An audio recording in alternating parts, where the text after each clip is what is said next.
ফিরে এলাম বিরতির পর। চোখ রাখবো এবার খেলার খবরে। কর্ণাটকে বোলিং এর সামনেই ব্যর্থ রাজ্য দলের মিডল অর্ডার। লাগাতার উইকেট হারিয়ে চাপে রাজ্য দল। আবারও জানিয়ে রাখছি, কর্ণাটকের বোলিং এর সামনে ব্যর্থ রাজ্য দলের মিডল অর্ডার। লাগাতার উইকেট হারিয়ে চাপের মুখে এবার রাজ্য দল। এমবিবির উইকেটে লিড নিতে লড়ছে বিক্রম ও মুরা সিং। কি রয়েছে বিস্তারিত জানবো আমাদের প্রতিনিধি বিপ্লব চন্দ্র কি বলছেন। বিপ্লব দা, কি রয়েছে আপডেট এই বিষয়ে? কর্ণাটকের বিরুদ্ধে ঘরের মাঠে এমবিবি উইকেটে ত্রিপুরা এবং কর্ণাটক যে মুখোমুখি হচ্ছে, তার আজ দ্বিতীয় দিন, চতুর্থ ম্যাচ দ্বিতীয় দিনের শেষে শুরুতে কিন্তু সফরকারী কর্ণাটক দল তাদের নিজেদের প্রথম ইনিংস শেষ করে 241 রানে। এই পরিস্থিতিতে রাজ্য দলের ব্যাটসম্যানরা যেভাবে বোলাররা যেভাবে সফল হয়েছিল, সেভাবে প্রত্যাশা ছিল রাজ্য দলের ব্যাটসম্যানরাও কিন্তু সফল হবে, কিন্তু সেই ক্ষেত্রে কিন্তু আমরা দেখিনি। কারণ একমাত্র বিশাল ঘোষ কিছুটা লড়াই করেছে, ওপেনার হিসেবে সর্বোচ্চ 44 রান করেছে। এরপরে কিন্তু মিডল অর্ডারে একে একে কিন্তু চারজন ব্যাটসম্যানকে প্যাভিলিয়নে ফিরে যায় এবং সেক্ষেত্রে দলীয় অধিনায়ক ঋদ্ধিমান সাহাও ছিল, এবং যার কারণে কিন্তু অনেকটাই চাপে পড়ে। একটা সময় রাজ্য দলের পরিস্থিতি ছিল 41 রানে রাজ্য দলের 4 উইকেট।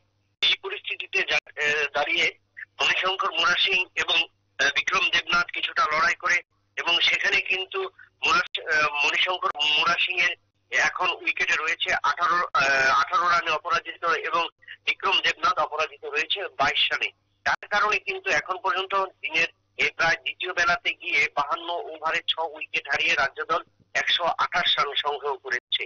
এই পরিস্থিতিতে আরো 110 রানের উপর লাগবে রাজ্য দলের, যদি রাজ্য দল প্রথম ইনিংসে লিড দিতে হয় কর্ণাটকের বিরুদ্ধে। তবে সেই ক্ষেত্রে রাজ্য দলের যে 4টি উইকেট রয়েছে এবং বর্তমানে যে দুজন উইকেটে রয়েছে মণিশঙ্কর মুরা সিং এবং বিক্রম দেবনাথ, তারা কতটুকু টানতে পারে বা তারা কতটুকু উইকেটে টিকে থাকতে পারে তা কিন্তু দেখতে হবে। কারণ আমরা এমবিবির চরিত্র যেটা জানি, এমবিবি দিনের শেষে যত যায় সেই ক্ষেত্রে কিন্তু উইকেট ততটা মন্থর হয়, এবং এই মন্থর উইকেটে কতটুকু রাজ্য দলের ব্যাটসম্যানরা লড়াই করতে পারবে এবং কর্ণাটকের বোলিং এর সামনে, তা কিন্তু একটা ভাবার বিষয় রয়েছে।